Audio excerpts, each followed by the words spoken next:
মঙ্গলাহাটে বঙ্কিম সেতুর নিচে ব্যবসায়ীদের বিক্ষোভ। হাওড়ার মঙ্গলাহাটে বিক্ষোভ অস্থায়ী ব্যবসায়ীদের। অভিযোগ, পুলিশ ও প্রশাসনের পক্ষ থেকে রাস্তায় বসে ব্যবসা করার অনুমতি দেওয়া হচ্ছে না, যার জেরে অত্যন্ত ক্ষুব্ধ অস্থায়ী ব্যবসায়ীরা। সে কারণে সোমবার বঙ্কিম সেতুর নিচে একজোট হয়ে এই বিক্ষোভ দেখান বহু ব্যবসায়ী। আসলে আগামী গত সোমবার দিন একটা অ্যানাউন্সমেন্ট হয় 11:30টার সময়।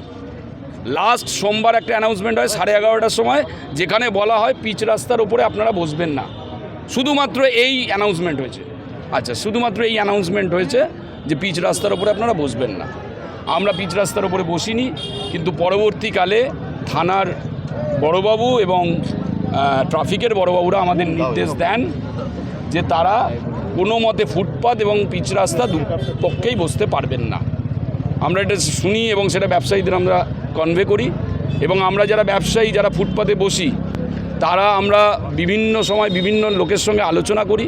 তার মারফত আমরা জানতে পারি কোনো মতেই বসার অনুমতি দেওয়া হচ্ছে না। এখন আমরা আজকে ব্যবসায়ীরা মিলে সই সংগ্রহ করছি।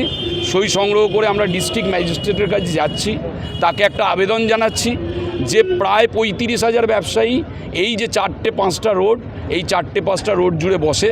এই 35,000 ব্যবসায়ীর সঙ্গে তার দোকানের যারা রয়েছে, কর্মচারী রয়েছে, তার সাপ্লায়ার রয়েছে, মুটিয়া মজদুর রয়েছে, প্রায় লক্ষাধিক পরিবার। সরকারের এই সিদ্ধান্তে লক্ষাধিক পরিবার কর্মহীন হতে চলেছে। এটার একটা মানবিক আবেদন আমরা জানাচ্ছি সরকারের কাছে, এবং হাওড়া জেলার যারা প্রশাসক আছে তাদের কাছে আমরা জানাচ্ছি। গত সপ্তাহে যখন এরকম নির্দেশিকা হয়েছিল, মঙ্গলবার মঙ্গলাহাট কিন্তু রাস্তার উপর বসেছিল, ফুটপাতে বসেছিল। আপনাদের পক্ষ থেকে বলা হয়েছিল উচ্চতর নেতৃত্বকে জানানো হবে, রাজ্যের উচ্চতর নেতৃত্ব, সেই জায়গায় কি জানানো হয়েছে?